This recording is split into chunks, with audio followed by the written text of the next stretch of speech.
epinephrine and dopamine mimic which nervous system? So when it jacks everything up. Sympathetic nervous. Sympathetic nervous system. Okay. So there are 3 properties that help epinephrine mimic the sympathetic nervous system. The sympathetic nervous system primes your body to either fight or flight. Run. It's gonna prime your body. It's gonna do it via 3 ways. Wait, there's more ways, but 3 that we care about for ACLS, for cardiac patients. What is one thing that the sympathetic nervous system does to get your body primed to fight or flight? Makes your blood pressure go up. It makes your blood pressure go up. Good. How does it do that? How does the sympathetic nervous system make your blood pressure go up? Fight or flight? No. Physically, what does it do inside? It's all squeezing. Squeezing what? The nerves. Your vessels, right? The vessels. So it's gonna vasoconstrict. So it's going to squeeze. Imagine every single vessel in your body squeezing, and if it was a water hose, it's gonna make that water go faster. Okay, And that's the blood pressure going up. Okay? Cindy, besides the vessels constricting, which make the fluid go faster, blood pressure goes up, what else does it do to make your blood pressure go up? What goes faster? Your heart. Your heart starts to beat faster, right? Okay. And then that blood pressure going up because of the vessels constricting and the blood pumping faster, the goal of that going up to make the fluid go faster is to deliver what to the organs, to your brain? Oxygen. Oxygen. So with that being said, Sally, what does the sympathetic nervous system do to your lungs to bring in more oxygen? It widens up. It widens the bronchioles, right? So it's about priming the body to either fight or flight. Either one, but it's priming it for that. Okay. So,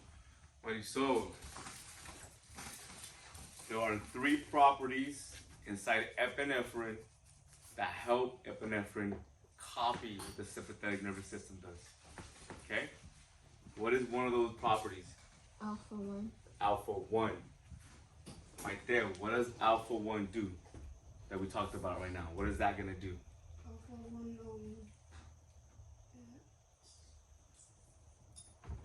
It has to do with the first thing we talked about, with the constriction. What does it constrict? the vessels. The vessels. It's a vasoconstrictor. Mm-hmm. So the way I would remember this, like what it does, which property does what, that makes everything go up, prime up, is for alpha 1, think of the A in vasoconstriction. Because vasoconstriction just means, it's a fancy one word that means we're making the vessel smaller. We're squeezing the water hose. That's what vasoconstriction means. We're making the water hose smaller, which makes the water go faster. Make sense? Okay. So you can. This is how I remembered it. When I was thinking, okay, which property does what? Okay, alpha 1, beta 1, beta 2. Alpha 1, I used to think about the A in vasoconstriction. Okay, so the A1, there's only one that's alpha. The rest are beta 1 and beta 2. Okay. Which property makes the heart contract faster? Remember? Wait. Beta 1. Beta 1. Beta 1. And so there's only one thing left. Who can tell me which property makes the lungs get bigger? Beta 2. Beta 2. Okay, so just so you guys can remember which one does what. Beta 1, I have 1 heart.